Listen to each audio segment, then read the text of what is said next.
Hai adik-adik, shalom. Jumpa lagi di Siapakah Aku. Di sini kita akan belajar lagi mengenal siapakah kita berdasarkan tokoh-tokoh dalam Alkitab.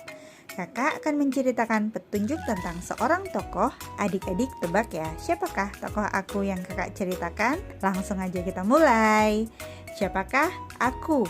Ayahku bernama Amitai, aku orang Ibrani. Suatu saat Tuhan menyuruhku untuk mengkritik dengan keras kepada Niniwe, suatu kota yang besar, karena mereka berbuat sangat jahat. Namun aku melarikan diri ke Tarsis. Aku naik kapal di Yapo untuk pergi ke Tarsis jauh dari hadapan Tuhan. Saat di kapal, Tuhan menurunkan angin ribut, lalu terjadi badai yang sangat besar, hingga kapalku itu hampir hancur. Awak kapal dan semua penumpang lain menjadi takut. Mereka berteriak-teriak kepada Tuhan.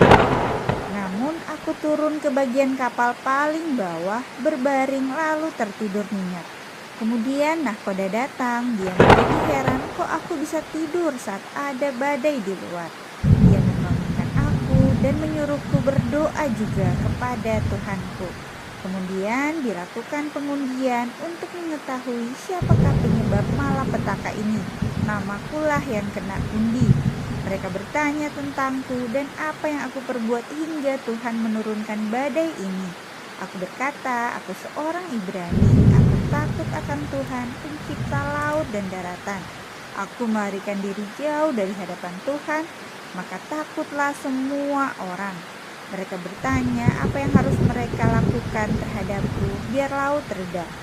Aku pun berkata, buanglah aku ke dalam laut, maka laut akan menjadi tenang.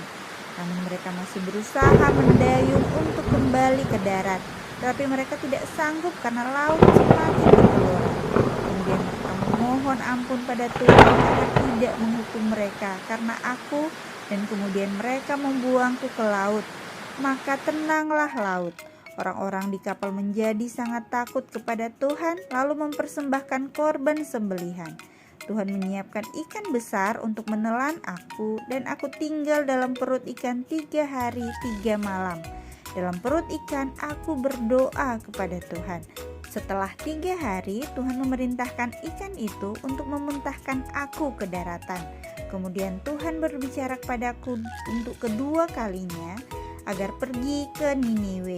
Aku pun bersiap ke Niniwe sesuai firman Tuhan, dan aku menyerukan apa kata Tuhan bahwa dalam 40 hari Niniwe akan dihancurkan.